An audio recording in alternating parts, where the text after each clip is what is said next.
देखिए, वो हरियाणा नहीं गए और कल दीनदयाल उपाध्याय जी की मूर्ति पर माल्यार्पण करने चले गए। 5 साल तो नहीं गए, तो इसका अर्थ ये कदापि नहीं कि वो बीजेपी के नज़दीक आ रहे हैं, बल्कि राजद कांग्रेस को डराते हैं। जब हमारे साथ थे तो उस समय भी वो कांग्रेस के नज़दीकी होने का और ढोंग रचते थे और डराते थे बीजेपी को कि अगर गड़बड़ करोगे तो मैं कांग्रेस के साथ जा सकता हूँ। तो कल उनका जाना ये बीजेपी को नहीं बल्कि राजद कांग्रेस को ये धमकी दे रहे हैं, डरा रहे हैं कि कुछ नहीं बनाओगे, अगर महागठबंधन में महत्व नहीं दोगे तो मैं फिर बीजेपी के साथ जा सकता हूँ। लेकिन देखिए, अमित शाह ने पहले ही स्पष्ट कर दिया है और बीजेपी का कोई कार्यकर्ता नीतीश कुमार को स्वीकार करने के लिए तैयार नहीं है। जबकि जदयू के अधिकांश विधायक, सांसद, अगर आप उनसे व्यक्तिगत पूछिए तो कोई भी महागठबंधन से खुश नहीं है।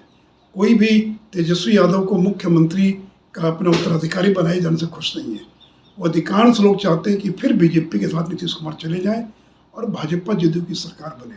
लेकिन अब वो दरवाज़ा बंद हो चुका है, इसलिए कोई प्रश्न ही पैदा नहीं होता है। और ये जो डराते रहते, तो अब राजद और कांग्रेस को भी डरने की जरूरत नहीं है, क्योंकि बीजेपी का दरवाज़ा उनके लिए बंद हो चुका है।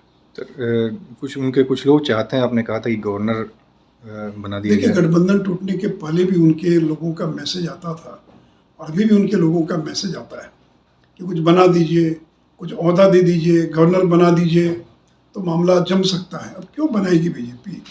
जिसके पास अब वोट की क्षमता नहीं रहेगी, उसको हम क्यों बनाए राज्यपाल या कुछ भी क्यों बनाए? इसलिए कोई भी ऑफर बीजेपी अपनी ओर से देने के लिए तैयार नहीं है।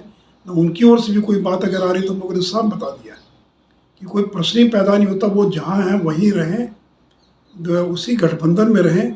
अब इधर झांके भी ना, इधर कोई दूर दूर तक कोई गुंजाइश नहीं है। माननीय सुशील मोदी जी, गुजरात मॉडल ने तो आपका राजनीतिक बद्ध कर दिया। हालात यह हो गया कि अब भारतीय जनता पार्टी के ऐसे नेता बन गए जिनकी कोई भूमिका नहीं रही।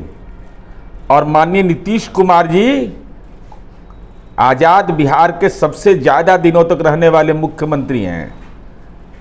संयुक्त राष्ट्र संघ ने जिनको क्लाइमेट लीडर कहा, दुनिया में जिसके काम की प्रशंसा करती है, आज हालात आपका ऐसा हो गया कि अपने बारे में स्पष्ट करिए ना कि राज्यसभा का कार्यकाल पूरा होने के बाद क्या भारतीय जनता पार्टी जो मांग कर रही थी नगर निगम चुनाव के समय कि दलीय आधार पर चुनाव होगा, क्या गुजरात मॉडल जो है आपको पटना नगर निगम के किस प्रक्षेत्र से चुनाव लड़ाएगी?